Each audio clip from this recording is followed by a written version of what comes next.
Fiat Justitia Ruat Coelum. Assalamualaikum warahmatullahi wabarakatuh. Perkenalkan, kami dari tim Lion yang berdiri pada posisi kontra dengan saya, Immanuel Manurung selaku pembicara pertama yang akan menyampaikan argumentasi dalam tataran filosofis dan latar belakang. Rekan saya, Ulhak selaku pembicara kedua yang akan menyampaikan argumentasi dalam tataran yuridis normatif. Rekan saya, Kenny selaku pembicara ketiga yang akan menyampaikan argumentasi dalam tataran sosiologis empiris. Salam konstitusi. Profesor Bagirmanan menyatakan bahwasannya dalam negara under the law of law, kita tidak mengenal konsep the end justifies the means. Artinya apa, Dewan Juri yang terhormat? Tujuan mulia apapun terkait dengan pencabutan pasal 310 ayat 1 KUHP tentang pencemaran nama baik tidak lantas dapat dibenarkan ketika ia melanggar hak asasi manusia dan prinsip-prinsip hukum itu sendiri.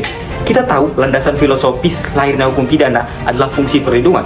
Salah satu yang dilindungi oleh hukum pidana adalah harkat, martabat, dan nama baik. Dalam rangka itu, lahirlah pasal-pasal tentang penghinaan yang ditujukan kepada negara, masyarakat, atau individu. Maka dari itu, Dewan Juri yang terhormat, Olivier Wendell Holmes Jr., mantan Hakim Agung Amerika Serikat, pernah mengatakan bahwasannya kebebasan berekspresi tidak memberikan izin untuk berteriak api di dalam teater yang ramai. Demikian pula, kebebasan itu sendiri bukanlah tiket untuk merusak reputasi dan kehormatan sesama. Terdapat 3 alasan mengapa tim kami menolak pencabutan pasal ini. Yang pertama, jaminan warga negara dalam kebebasan menyampaikan pendapat juga tetap mempunyai batasan atau karena kebebasan berpendapat tersebut harus menghargai hak-hak orang lain. Yang kedua, pencabutan pasal 310 ayat 1 KUHP dapat berpotensi menimbulkan konsekuensi yang lebih serius terhadap kebebasan berpendapat. Yang ketiga, pencabutan pasal 300 ayat 10 KUHP juga dapat membahayakan keberlangsungan demokrasi dan kebebasan berpendapat dalam masyarakat. Keberadaan hukum yang mengatur tentang pencemaran nama baik adalah salah satu bentuk perlindungan terhadap kebebasan berekspresi dan kemerdekaan berpendapat. Untuk elaborasi yuridis prinsip hukum dengan pencabutan pasal ini akan disampaikan oleh pembicara kedua saya. Terima kasih.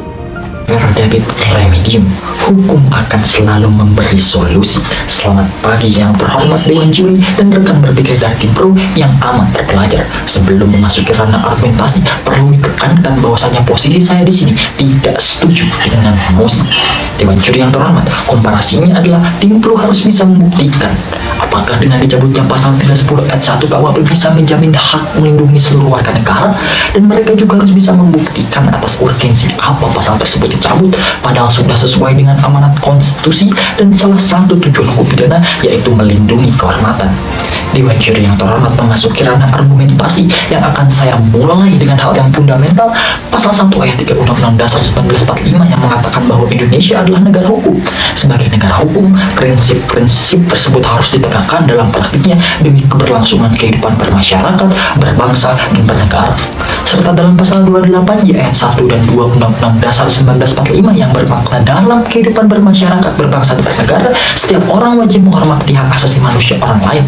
Kemudian dalam menjalankan hak dan kebebasannya, setiap orang wajib tunduk kepada pembatasan hukum demi menjamin pengakuan serta penghormatan atas hak kebebasan orang lain. Peran serta negara hadir untuk menjamin hak asasi manusia semua warga negara Indonesia sesuai dengan apa yang diamanatkan oleh konstitusi. Pasal 310 ayat 1 KUHP tidak serta-merta memberangus kebebasan berekspresi warga negara, tetapi sebaliknya, yaitu untuk melindungi hak seluruh warga negara dengan berlandaskan pada hukum dan tentunya penyelesaian juga secara hukum. Lex prospicit contra spicit, hukum melihat ke depan bukan ke belakang.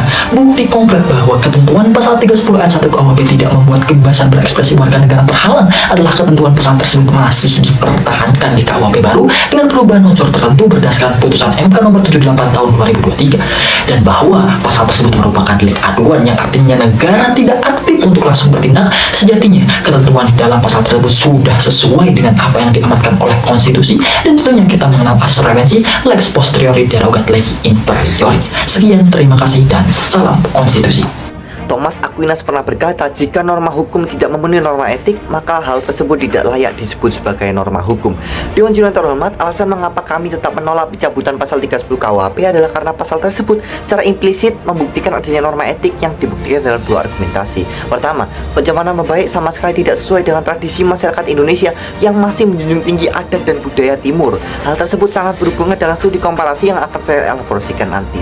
Yang kedua, pencemaran nama baik atau penghinaan adalah salah satu bentuk delicten.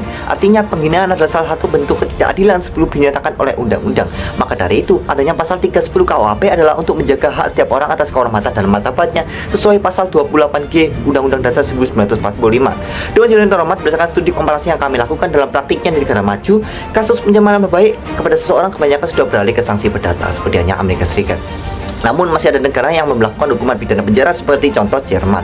Tapi poin penting yang kami maksudkan di sini adalah jika berbicara mengenai pencemaran nama baik, sejatinya hal tersebut tidak dapat dikomparasikan dan dibandingkan dengan negara lain karena latar belakang sosial, kultur, dan budaya yang berbeda antara satu negara dengan yang lainnya. Karena persepsi nilai-nilai yang dianggap suatu masyarakat benar dan adil sangat berbeda di setiap wilayah negaranya. Bahkan menurut Profesor Edward Omar Syarif, secara substansi, isi yang ada dalam KUHP di semua negara itu bersifat universal kecuali dalam 3 hal: kejahatan politik, kejahatan kesusilaan, dan penghinaan. Apalagi Indonesia sebagai negara demokrasi yang berlandaskan Pancasila. Dengan kata lain, kebebasan berekspresi dan berpendapat haruslah berlandaskan pada sila kedua, kemanusiaan yang adil dan beradab. Dewan Juri yang terhormat, juga perlu diingat bahwa pasal 310 KUHP ini sangat krusial keberadaannya karena kitab undang-undang hukum pidana termasuk dalam peraturan yang bersifat umum, lex specialis derogat legi generali, hukum yang bersifat khusus mengesampingkan hukum yang bersifat umum. Dalam kasus ini, apabila lex specialis sebagai contoh undang-undang ITE tidak bisa mencakup suatu kasus tertentu, maka KUHP sebagai lex generali hadir untuk upaya hukum terakhir untuk dipakai nantinya. Maka dari itu, kekosongan hukum tidak akan terjadi dalam sisi kontra. Terima kasih. Bagi saya sebagai tim kontra untuk menyimpulkan hasil elaborasi yang akan dikemas dalam bentuk redaksi yang mudah dipahami agar tim pro mengetahui substansi dari mosi. Dewan Juri yang terhormat, bahwa pasal 310 ayat 1 KUHP sesuai dengan amanat konstitusi, pembatasan hukum demi menjamin pengakuan serta penghormatan atas hak kebebasan orang lain. Selanjutnya, sesuai dengan salah satu tujuan pidana, yakni melindungi kehormatan. Kemudian, merupakan delik aduan yang artinya negara tidak berperan aktif, akan tetapi menjadi hak seluruh warga negara lah untuk bertindak. Lalu, jikalau pasal tersebut dicabut, dapat menimbulkan beberapa implikasi yang berdampak bagi hukum, demokrasi, dan hak kewajiban warga negara.